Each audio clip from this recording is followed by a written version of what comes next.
Wonderland was wonderful, darling. Mad but wonderful. But Madeline lives in Paris. Paris. That's a Wonderland that's real. All I needed to do to get to Wonderland was to fall down a rabbit hole or step through the mirror. But let's face it takes money to get to Paris. Why does Paris have to be so far away? Far away? Oh, but no, mademoiselle. This is Paris. Oh, my. Excuse me for jumping like that, but I've never seen a mouse with a beret and briefcase before. Permit me to introduce myself. I am François, and I am a business mouse. I am conducting the Duval cheese survey to find out which type of cheese prefers the people living in this part of Paris. How curious. I'm afraid you aren't in Paris at all. Sacre! I must have made the wrong sick in the sick of the tunnel. You really came here from Paris? Mais oui, mademoiselle. Now, if you will only please tell me your favorite cheese, I am the very busy mouse. Now, Dinah, you're supposed to be polite to visitors, even mice. Don't worry, Monsieur François. Dinah doesn't really care for French food. What a pity that the cat is not born with a taste for fine cheese. If you will just tell me your favorite cheese, I can finish the strawberry pot, and then zoop, I pedal the pump back to the Duval cheese factory. In Paris? Oui, Paris, naturellement. Now, your favorite cheese, is it bleu, roquefort, camembert, or de Toulouse? But you must tell me something first. In Paris, do little girls really have adventures? Like in this book. Let me read it to you. Or perhaps Chantilly, or Emmental, Pont-l'Évêque, or Limburger? In an old house in Paris, all covered with vines. I know well this little Madeline. She is so full of the crackly pops. Oh, François, would you take me to Paris with you? I want to meet Madeline. Hello, mademoiselle. I am conducting the cheese survey, not the travel bureau. All right. I'll tell you my favorite cheese if you'll promise to take me to Paris. Cheeseburgers. Cheeseburgers? Cheeseburgers! Oh, it is too much for my little mouse heart. Fine cheese is my life, my love, my profession. The great cheese is like the great wine. It must be savored for itself alone. But cheeseburgers... What is your name, poor dear? But cheeseburgers are good. Alice. Please, mademoiselle Alice, s'il vous plaît. You have much to learn. I come from the proud mouse family that knows their cheese. My great-great-grandmouse was the great Anatole. Anatole? Oui, Anatole. A mouse among mice. A mouse of France. In all of France, there was no happier mouse than Anatole.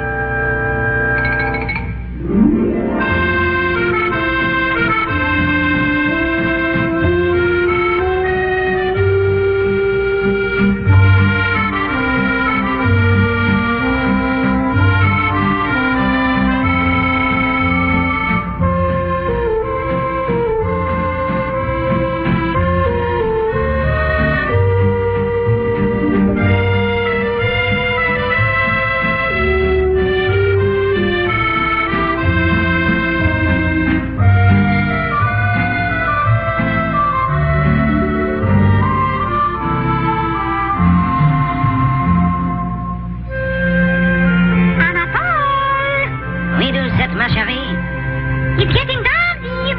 Time to go to work. Good night, Papa. Have a good night at your work.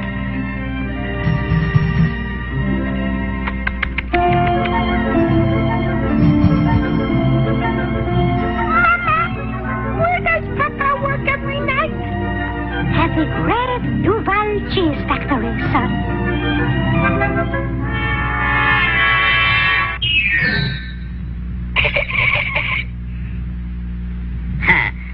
Good evening, cheese testing room.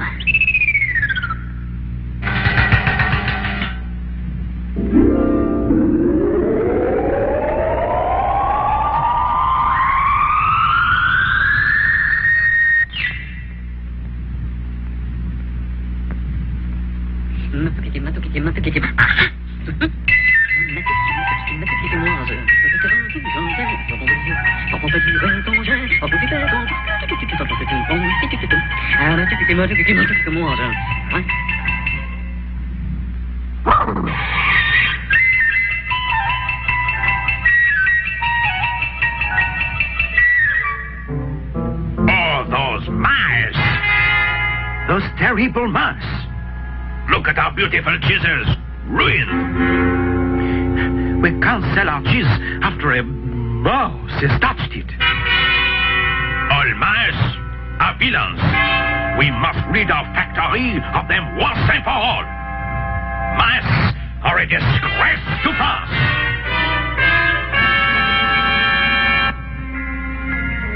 I never dreamed that people disliked us so. I only took just enough for our little family. Oh, it's awful to be so unwanted. What a pity. We have nothing to give people in return for what we take.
Only a mouse, Monsieur Duval, but I know cheese.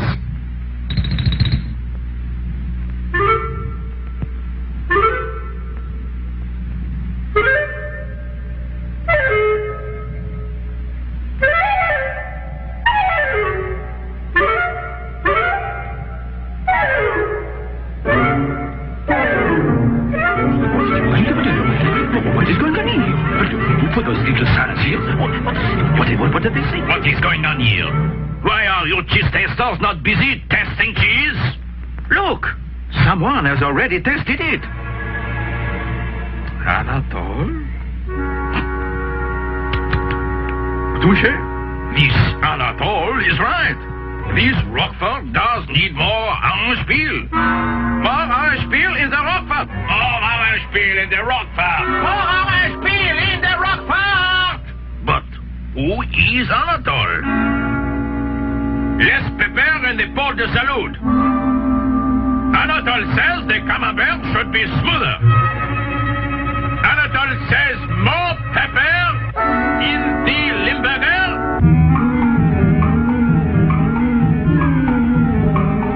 People are buying our cheese as fast as we can make it. Anatole, whoever he is the finest cheese tester in France. I must meet him tonight and thank him personally. You're doing a fine job, dear. Monsieur Duval's cheese is better than ever, but maybe a smidge less salt in the cheddar! When Monsieur Anatole arrives, I shall kiss him on both cheeks. Mwah! Mwah!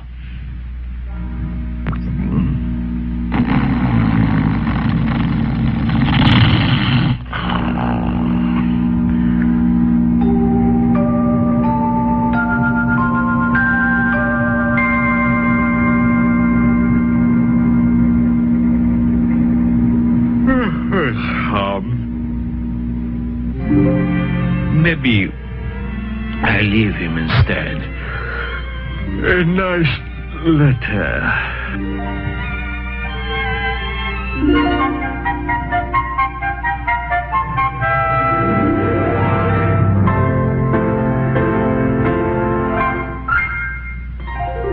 And look to that, look. A letter from Monsieur Duval. You are to be first vice president and chief cheese tester. You are a credit to mouse and country. I am now ready to meet Monsieur Duval. At last, he will change his opinion of mice.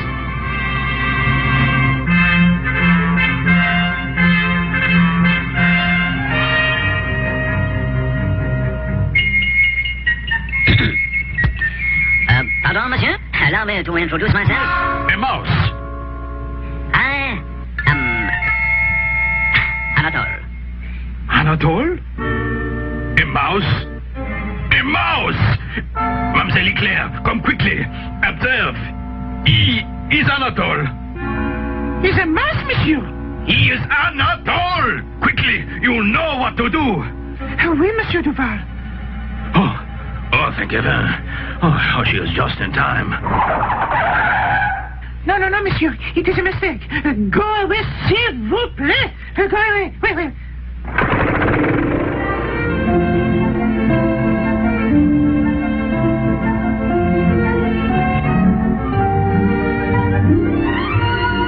Yes, in all of France, there was no happier mouse than Anatole.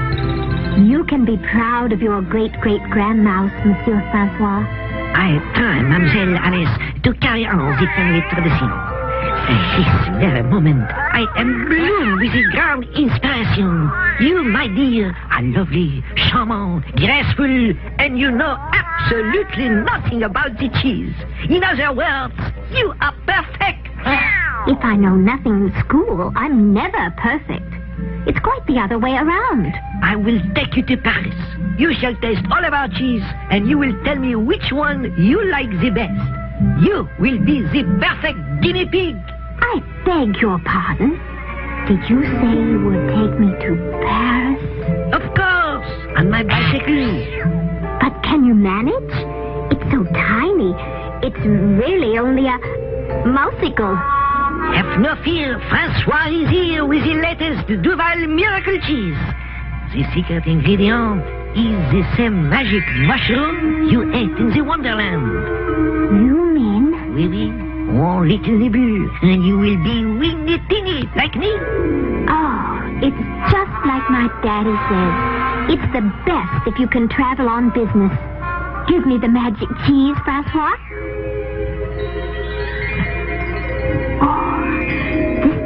Makes me feel all nibbly-wibbly.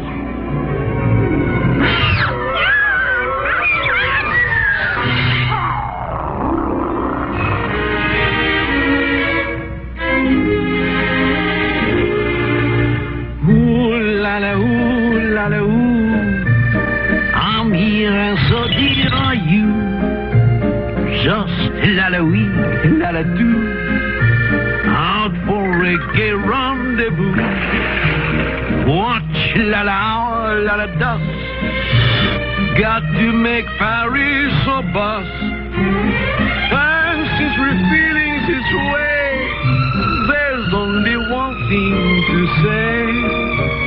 Ooh la la, ooh la la, ooh la la, ooh. I'm here and so are you.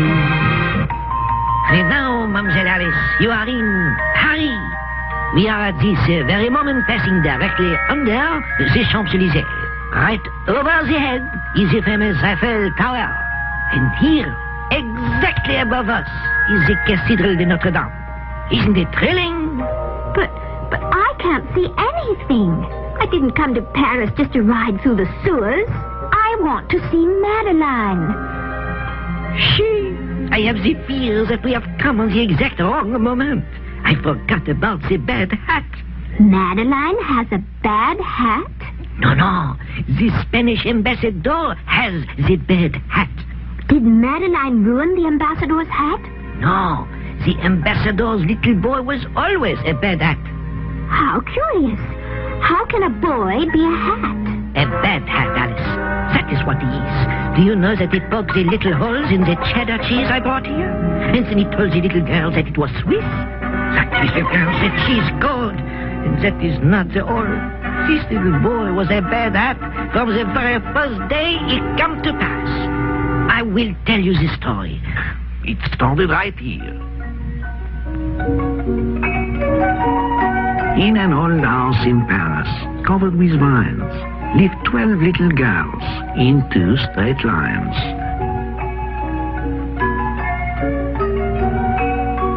left the house at 9:30, in 2 straight lines, in rain or shine.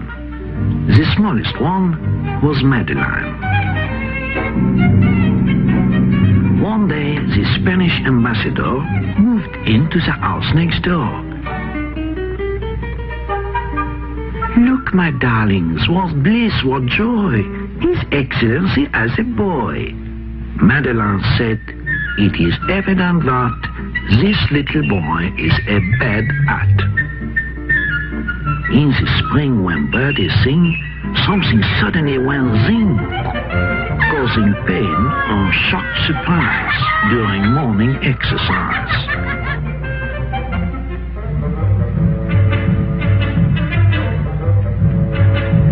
On hot summer nights, he ghosted. In the autumn wind, he boasted as he flew the highest kite.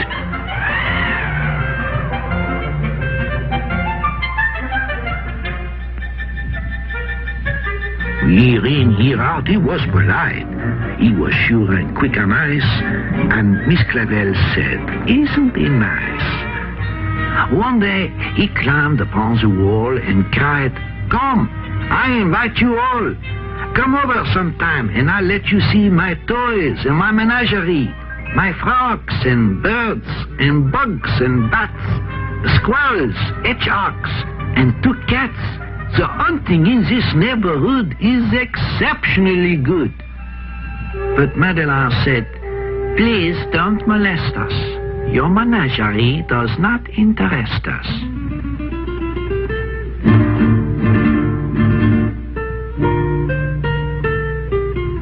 He changed his clothes and said, "I bet this invitation they'll accept." Madeline answered, "A torero is not at all our idea of a hero." The poor lad left. He was lonesome and blue. He shut himself in. What else could he do? But in a short while, the little elf was back again, and his old self. Said Miss Clavel, "It seems to me he needs an outlet for his energy. A chest of tools might be attractive. For a little boy that's very active."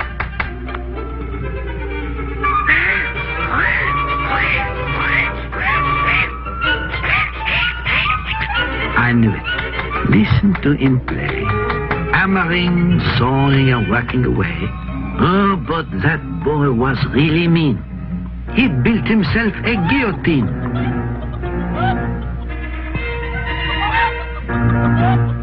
He was unmoved by the last look the frightened chickens gave the cook. He ate them roasted, grilled, and frito. Oh, what a horror was Pepito.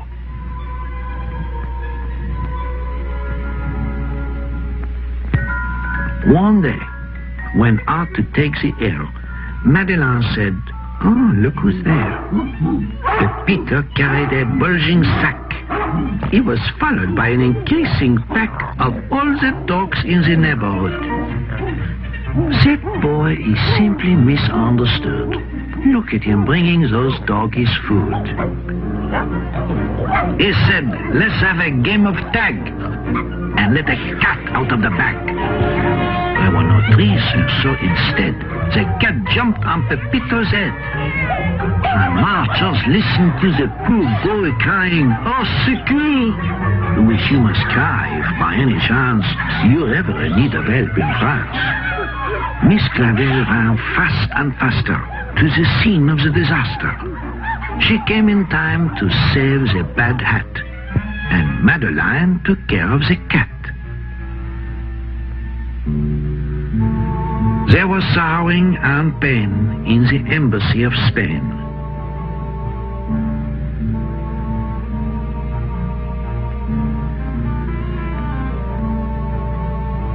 The ambassadress wept tears of joy as she thanked Miss Clavel for saving her boy.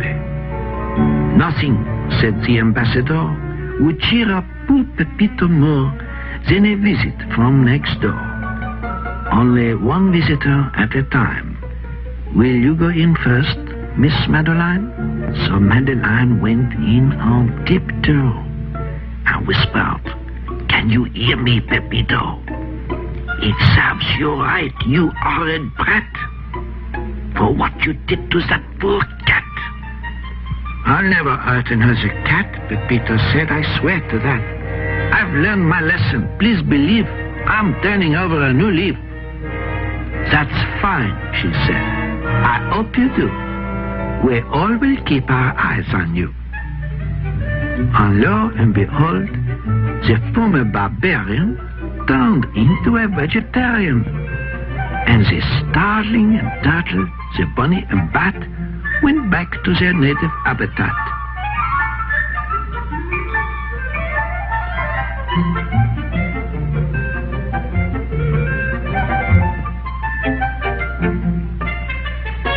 His love of animals was such, even Miss Clavel said, "It's too much."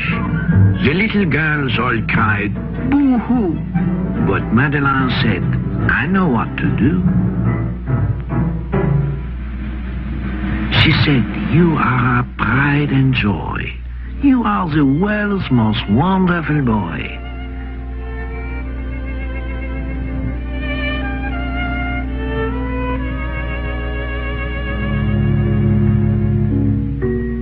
They went home and broke their bread and brushed their teeth and went to bed. And as Miss Clavel turned on the light, she said, "I knew it would all come out right." I knew it would come out all right, too. And now I want to meet Madeline myself. But, ma chérie, first you make the promise that you will taste the Duval cheese and tell me which you like the best. I'll tell you right now. I just remembered my real favorite. Cottage cheese and jelly. Cottage cheese and jelly. Sacre bleu! I have made the girl boo-boo. This girl has no soul.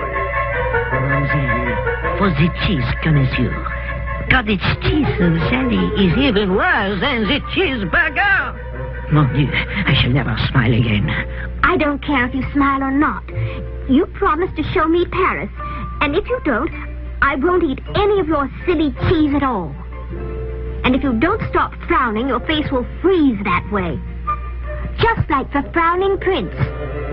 Ah, if I were a prince instead of only a business mouse, I would never frown. I would smile all the time as I tasted every cheese in my kingdom.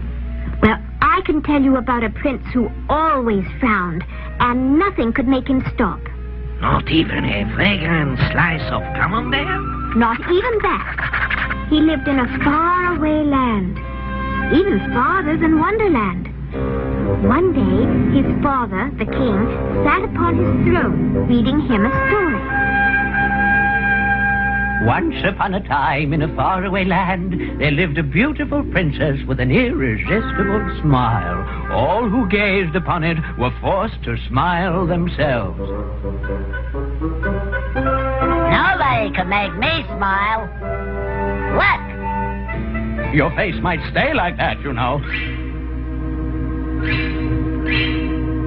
It is staying like this. It won't move. Be quiet. And next to the kingdom of the smiling princess was another kingdom. I want that frown removed from your face immediately. It is a royal command. It is an immovable frown. It is not. It is so. There is no such thing. What is the trouble? Did you have a bad day at the wars? It was an excellent day. One glorious victory after another. I have an immovable frown. You have not. It will go away. How can that go away? We'll see.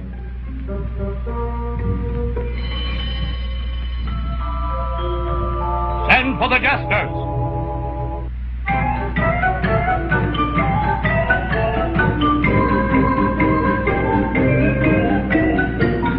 Send for the jugglers.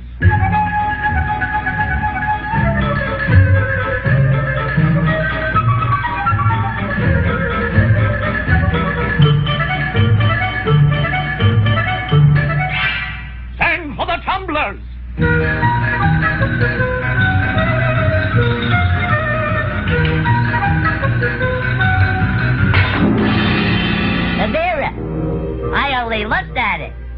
gamblers did it. They shook the walls and cracked the glass.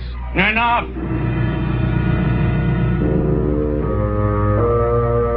Anyway, I have an immovable frown. You have not. It's past my bedtime.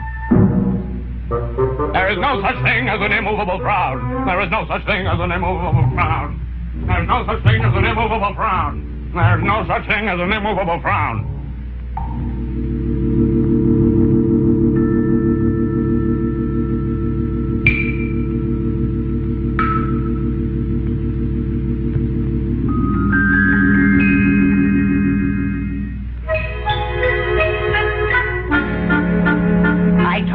Was an immovable frown.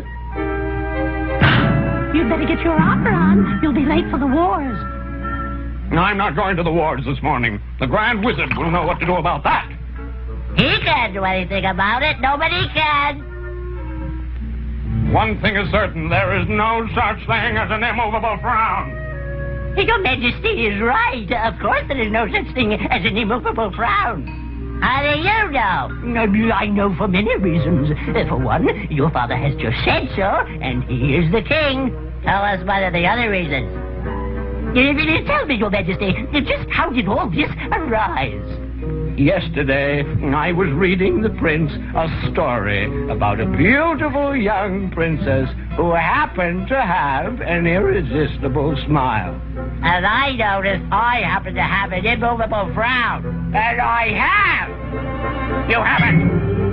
And the Grand Wizard agrees with me. That scowl of yours can be removed. Of course! How? You call in somebody with an irresistible smile. Oh? It won't do any good. I really have got an immovable frown. You have not. It cracked the mirror in the throne room. Why not call in the princess? Unfortunately, the book says that the young princess with the irresistible smile lives in a kingdom that is far, far away. This kingdom of yours is a faraway land, Your Majesty. And if two lands are both far away, they must be close to each other. But there is no kingdom nearby except the one we are having the wars with. Well, then that must be the very one. Invite this other king and his family over for the weekend. What a pity we never have met socially. Since our great-grandfather's time, the wars have been going on without interruption. It seems like a great deal of bother merely to get rid of a frown. Look! What has he done to that potted plant? I only frowned at it. It was such a particularly healthy specimen, and besides, just before you arrived, I gave it an injection of my new miracle plant potion. That might explain it. Come! I have decided to call off the wars.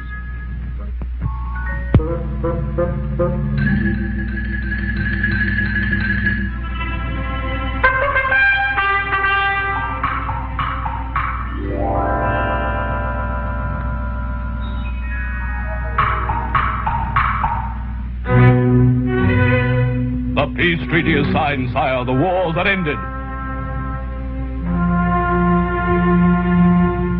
I don't know what I'll do with my time from now on. Did you see the young princess? Yes, Your Majesty. I gazed upon the princess myself. She has an irresistible smile. Very good. Let us prepare to entertain our royal guests for the weekend.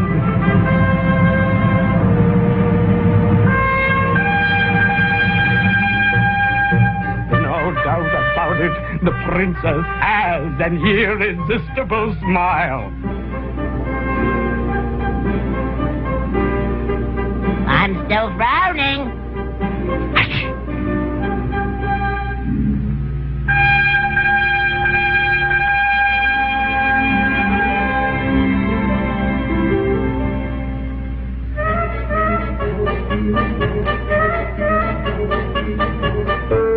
Put down that trumpet and say hello. Hello.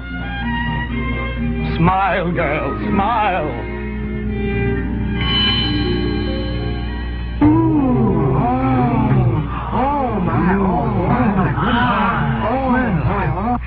do you explain this? It can't be explained. No frown can resist an irresistible smile. Except an immovable frown?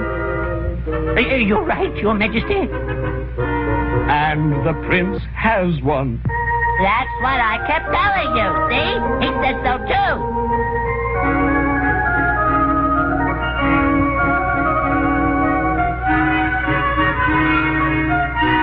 I have an immovable frown.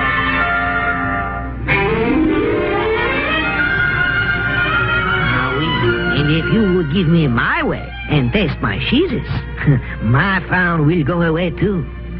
Look, we are here. My business address.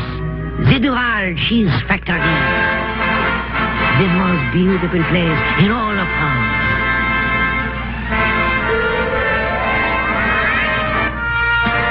Is it not marvelous, Mademoiselle Alice? It certainly is smelly.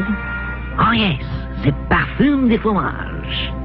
And now, you will take the little bites from each cheese and I will make the little knots.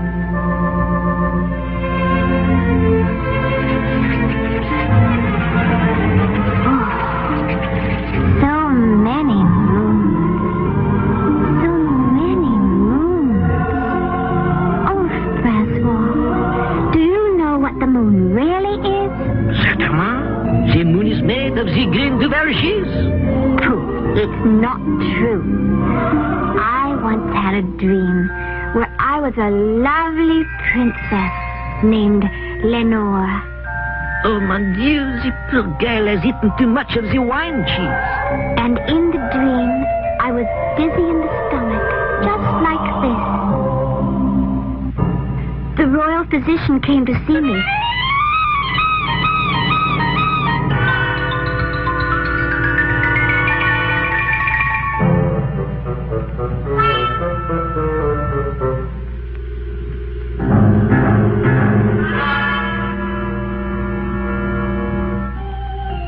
And my father, the king, was very worried.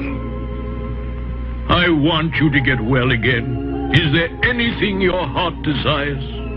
Yes, I want the moon. If I can have the moon, I will be well again.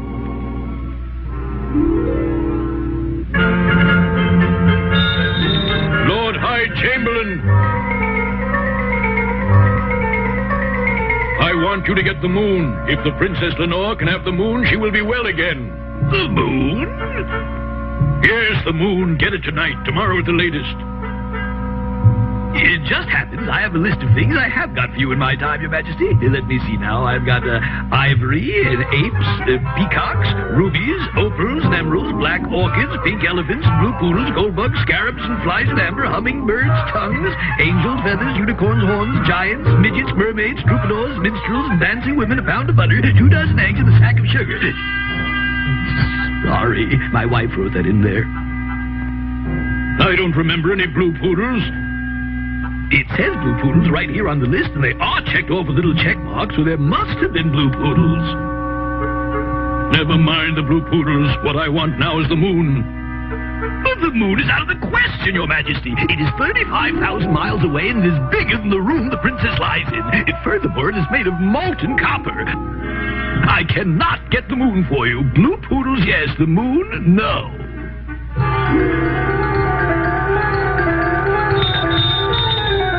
Royal Wizard, I want you to get the moon for the Princess Lenore. I have worked a great deal of magic for you in my time, Your Majesty. Now let's see. I have squeezed blood out of turnips for you, and turnips out of blood. I have produced rabbits out of silk hats, and silk hats out of rabbits. I have conjured up flowers, tambourines and doves out of nowhere, and nowhere out of flowers, tambourines and doves. I have given you 7 league boots, the golden touch, and a cloak of invisibility. I got horns from Elfland, and gold from the rainbow. What I want you to do now is get me the moon. The Princess Lenore wants the moon, and when she gets it, she'll be well again. Impossible. It is 150,000 miles away. It is made of green cheese, and it is twice as big as this palace. Nobody can get the moon.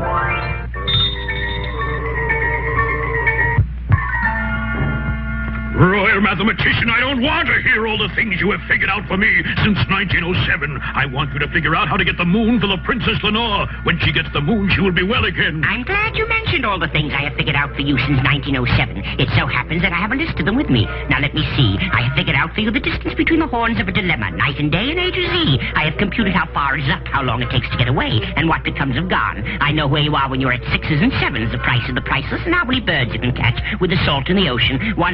187,796,123, if it would interest you to know. I don't want to hear about 700 million imaginary birds. I want you to get the moon for the Princess Lenore. But, Your Majesty, the moon is 300,000 miles away. It is round and flat like a coin, only it is made of cardboard, and it is half the size of this kingdom. Furthermore, it is pasted on the sky. Nobody can get the moon.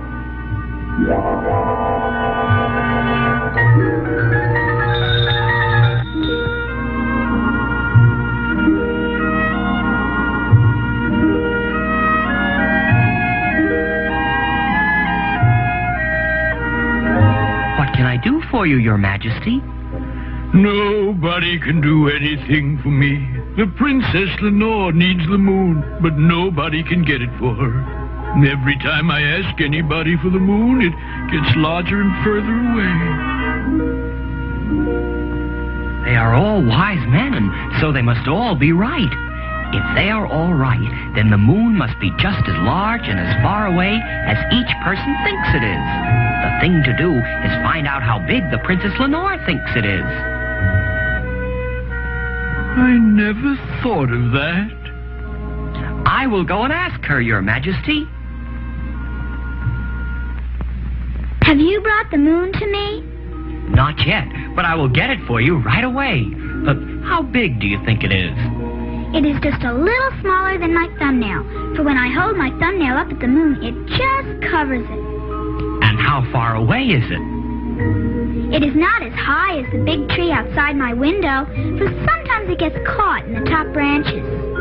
It will be very easy to get the moon for you. I will climb the tree tonight when it gets caught in the top branches and bring it to you. What is the moon made of, Princess? Oh, it's made of gold, of course, silly. Anybody knows that.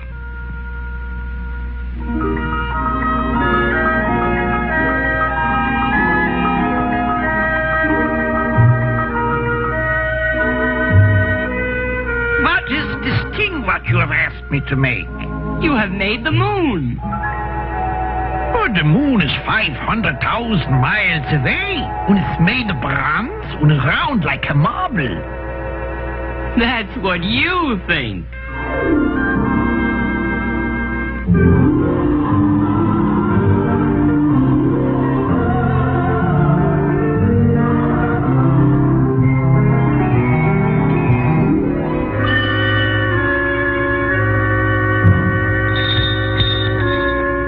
We must keep the Princess Lenore from seeing the moon in the sky tonight. Think of something. I know just the thing. Maybe we can make some dark glasses for the Princess Lenore. Then she will not be able to see the moon when it shines in the sky. If she wore dark glasses, she would bump into things. Then she would be ill again. We must hide the real moon from Princess Lenore. How are we going to do that? I know what we can do. We can stretch some black velvet curtains on poles like a circus tent. Then the Princess Lenore would not see the moon in the sky. Curtains would keep out the air so the Princess Lenore would not be able to breathe and she would be ill again. We must do something so the Princess Lenore will not see the moon tonight. If you know so much, figure out a way to do that. I have it! We can set off fireworks in the gardens every night. We'll make a lot of silver fountains and golden cascades, and then the Princess Lenore will not be able to see the moon. Fireworks would keep the Princess Lenore awake. She would not get any sleep at all, and she would be ill again.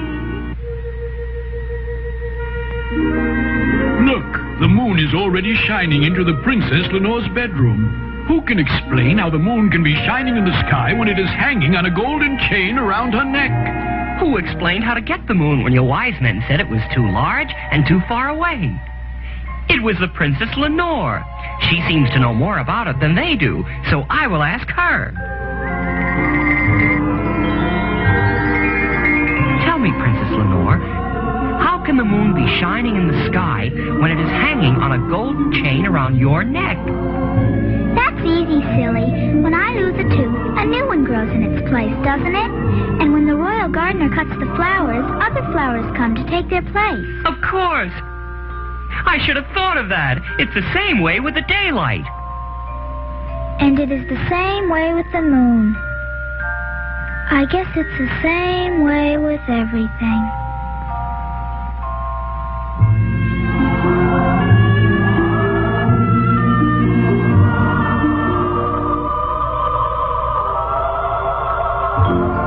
Charming dream, Alice. But please, can't you tell me which is your favorite moon? She's... François, you are a one-track mouse. Oh, they're all okay, I guess. But how can I be sure till I've tried them in a cheeseburger? Oh, no, not again with the cheeseburgers. I will be a disgrace to my family, to Monsieur Duval, to France. I am ruined. Now you're frowning again. But really, François, all of your cheeses are just fine. When I grow up, I'm sure I'll learn to like them. But now, can I please go to visit Madeline? Ah, bien, little lady. Let us go. But wait. We are just now passing the Gypsy Carnival, where I myself last saw the little Madeline. But this isn't where Madeline lives. Oh, but I saw her here with my own little beady mouse eyes. I was studying the cheese-eating habits of the gypsy camp, and I see they all sing. Of course, the story starts in that same little house, all covered with vines, where live the little girls in 2 straight lines. They left the house at 9:30. The smallest one was Madeline.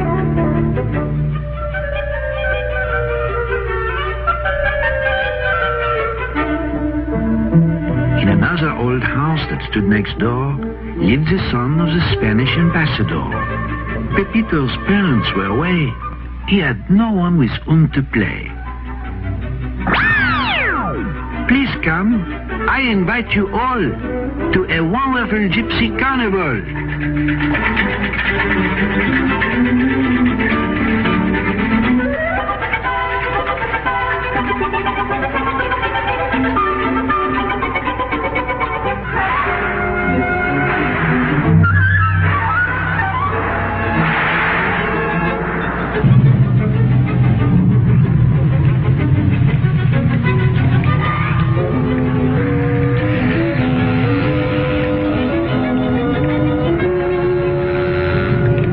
Children, off with these things. You'll eat in bed.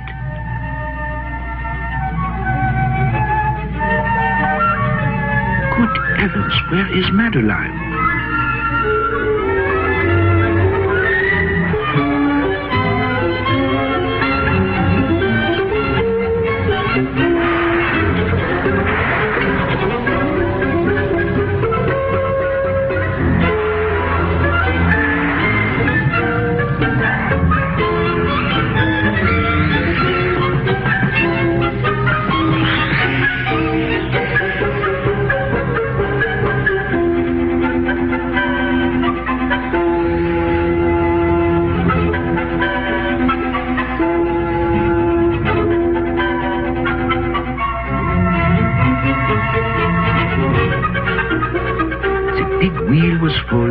The tent. They packed their wagons and away they went. For gypsies do not like to stay. They only come to go away.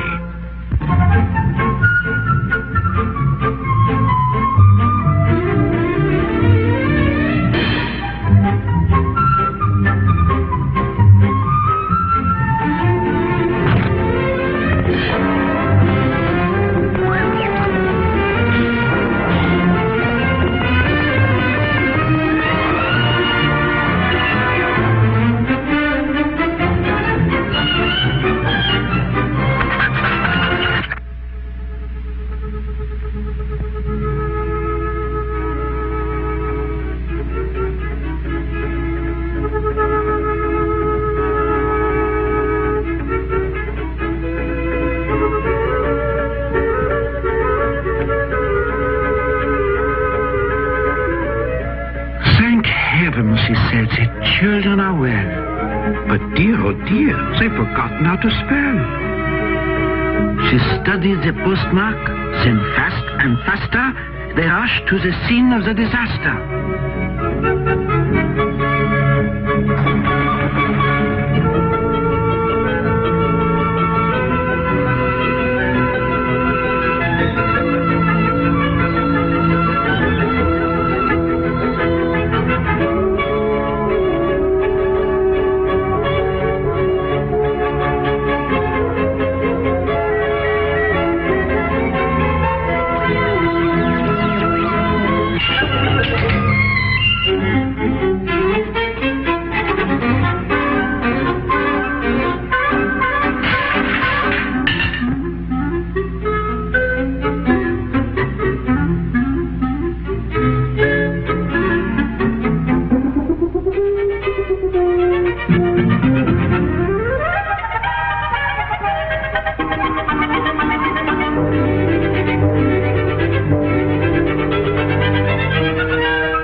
Better go back, for if we're not in a zoo or circus, we'll surely be shot.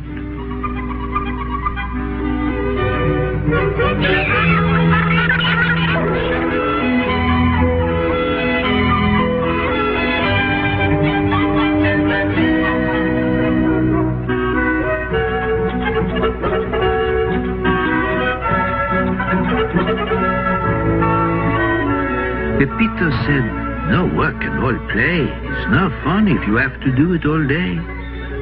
Oh, look, Pepito. Here comes someone we know. Dear Miss Clavel, at last we found you. Please let us put our arms around you.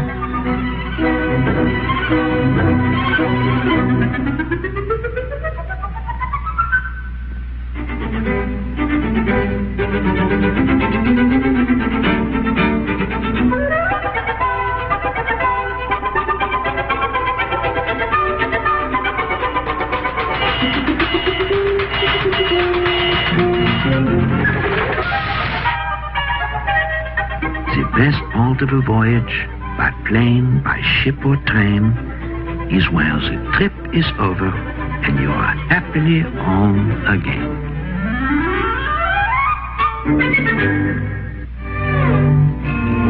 I'm beginning to think that's true after all.